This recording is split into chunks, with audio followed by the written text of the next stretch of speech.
రాష్ట్రంలో కూటమి పాలన మొదలైనప్పటి నుంచి రాష్ట్ర ప్రభుత్వం పేద వైద్య విద్యార్థుల ఆశలను తొక్కేస్తూ చేస్తున్న అరాచకాలను ఖండిస్తూ విశాఖ దక్షిణ నియోజకవర్గం 32వ వార్డులో ప్రభుత్వ మెడికల్ కాలేజీల ప్రైవేటీకరణకు వ్యతిరేకంగా వైఎస్ఆర్ కాంగ్రెస్ పార్టీ కోటి సంతకాల సేకరణ కార్యక్రమం చేపట్టింది. ఈ మేరకు గురువారం 32వ వార్డులో వైసీపీ వార్డు అధ్యక్షుడు పెన్నింట్ల రాజారెడ్డి, మహిళా అధ్యక్షురాలు కొనతాల కృష్ణవేణి ఆధ్వర్యంలో ఈ కార్యక్రమం ఏర్పాటు చేశారు. మరిన్ని విషయాలు మీడియాతో మాట్లాడారు. జై జగన్, జై వాసుపల్లి, జై వాసుపల్లి, జై వాసుపల్లి. నమస్కారం అండి, నా పేరు పెన్నింట్ల రాజారెడ్డి, వైఎస్ఆర్సీపీ 32వ వార్డు ప్రెసిడెంట్ అండి. అంటే ఈరోజు చేస్తున్న కార్యక్రమం గతంలో వైఎస్ రాజశేఖర రెడ్డి గారు ఆరోగ్యశ్రీ అనే కార్యక్రమాన్ని మొదలుపెట్టి ఎంతోమంది పేదలకు ఉచిత వైద్యం చేయడం జరిగింది. అదే దృష్టిలో పెట్టుకొని గత 2019 నుంచి 24 వరకు వైఎస్ జగన్మోహన్ రెడ్డి గారు రాష్ట్రంలో మొత్తం 12 మెడికల్ కాలేజీలు, అందరూ ఇన్ని రాజకీయ చరిత్రలో 12 మెడికల్ కాలేజీలు ఉంటే ఈయన వచ్చిన 5 సంవత్సరాల్లోనే 17 మెడికల్ కాలేజీలు శాంక్షన్ తీసుకొని 7 మెడికల్ కాలేజీలు పూర్తి చేసి అందులో విద్యార్థుల సీట్లు కూడా ఇప్పించి మొత్తం మీద మొదలుపెట్టారు ఆయన. అలాంటి మెడికల్ కాలేజీలని ఈరోజు ఈ కూటమి ప్రభుత్వం వచ్చి ప్రైవేట్ పరం చేస్తూ ఉండడం నిజంగా వాళ్ళు ఎందుకు ఇలాంటి పనులు చేస్తున్నారు, ఎందుకు ఈ పేద ప్రజల మీద ఇంత కక్ష అర్థం అవ్వట్లేదు. అలాంటి కార్యక్రమాన్ని జగన్మోహన్ రెడ్డి గారు వ్యతిరేకిస్తూ ఎవరైతే పీపీపీ మోడ్లో ఈ మెడికల్ కాలేజీలను ఆక్యుపై చేద్దాం అనుకున్నారో వాళ్ళకి వార్నింగ్ ఇస్తూ ఆయన వచ్చిన వెంటనే మళ్ళీ ఇది గవర్నమెంట్ కాలేజీలు మేము చేసుకుంటామని వార్నింగ్ ఇచ్చి ప్రజలు పిలిపించారు. అదే విషయాన్ని ప్రజల దగ్గరికి వెళ్ళి ఇలా జరుగుతుంది, దీనికి మీరు సమర్థిస్తారా లేదా అనేసి కోటి సంతకాల సేకరణ అనే కార్యక్రమాన్ని రూపొందించి ప్రతి నియోజకవర్గానికి కన్వీనర్ల ద్వారా వార్డుల ద్వారా ప్రచారం చేయమని చెప్పారు.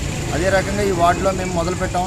ప్రజల నుంచి విశేష స్పందన వస్తుంది. ఎందుకంటే ఎవరు సార్ అసలు ప్రైవేట్ హాస్పిటల్లోకి వెళ్ళి వైద్యం చేయించుకోవాలని ఏ పేదోడుకు ఉంటుంది చెప్పండి?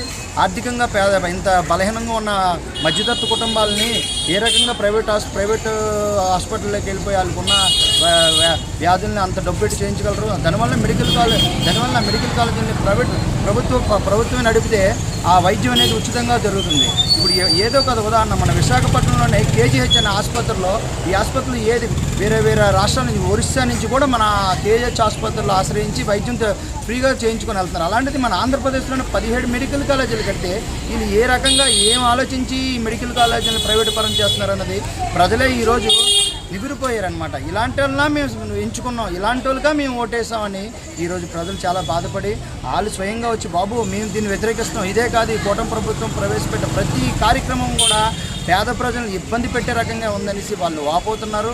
ఈరోజు ఈ కార్యక్రమానికి కూడా నా పేరు కొనతాల కృష్ణవేణి, నేను 32వ వార్డు మహిళా ప్రెసిడెంట్ని. మేము ఇప్పుడు ప్రైవేట్ పరం చేస్తున్నారని తెలిసిన తర్వాత కాడి నుంచి మేము అందరం చాలా ఆందోళనలు చేస్తున్నాము.